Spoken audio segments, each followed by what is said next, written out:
हाय आज blog start हो दीपहर बापा मु जाऊँ लक्षेश्वर मंदिर भोजी खाइबा आम घर पाखे गोटे छुआर आज भात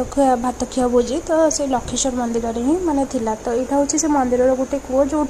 पानी माने कलू पानी कढ़ाई पूजा कराएनि कूअरु ही पानी कढ़ाई पूजा करा हुए। ओवरअली मंदिर तो बहुत सुंदर लगिला मते बट कांथरे जो पेंटिंग है दियो मानकर एंड कूअर जो मु कथाटा कहली सेटा मते बेसी अट्रैक्टिव लगे। बरगछ मानकर मानसिक फीता बांधती बट एठी मु देखिली निंब गछ मु एटा फर्स्ट टाइम पे देखिली एंड ये जो बिल्डिंगटा यहाँ हूँ सम अल्टीमेट जोटा ए नुआ खोलची नखरारे एंड बहुत दिन पर मु गुंडुची मूषा देखा पाइली। मंदिर परिक्रमा सरला परे आमे चलू खाइबा तो मंदिर खाइबार होता भात डाली दही बरा साग मुग